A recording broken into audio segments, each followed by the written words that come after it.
نبدأ مع بعض ونشوف مكونات التتبيلة بتاعت السمك بتاعتي. معايا هنا كمون، معايا ملح، معايا بهارات سمك، شطة ده اختياري، توم، ليمون، فلفل اخضر. هبدأ في تقطيع الفلفل الاخضر.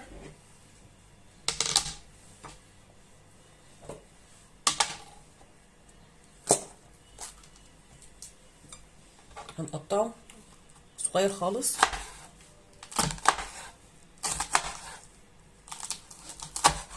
عشان هنحشي بيه قلب السمك.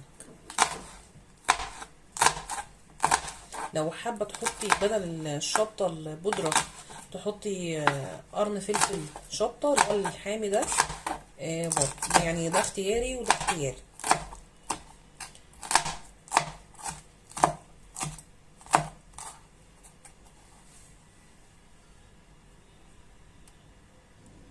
وبكده خلاص قطعت الفلفل كله.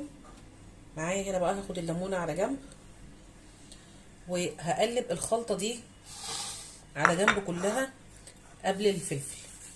طبعا التوم بتاعي مجمد شويه، المفروض اطلعه من قبلها يفك. هنا ده انا بعمل ده ليه؟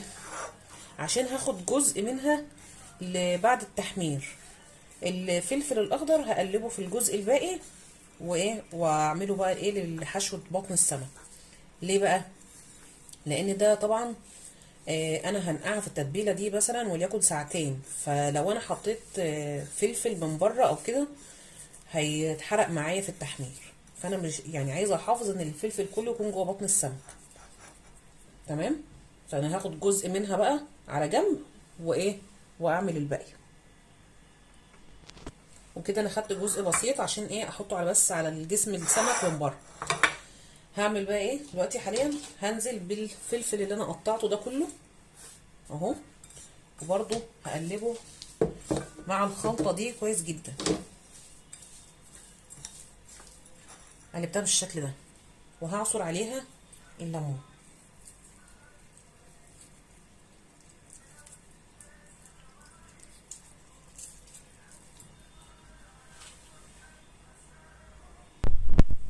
وده كده كمان النص التاني. يبقى انا كده ايه، عصرت الليمون. اقلبها خلاص كده اتقلبت اتشربت من الليمون. هجيب بقى معايا هنا ادي السمك بتاعي، طبعا متنضف ومغسول كويس جدا. فانا هعمل ايه حاليا بقى؟ هاخده احشيه.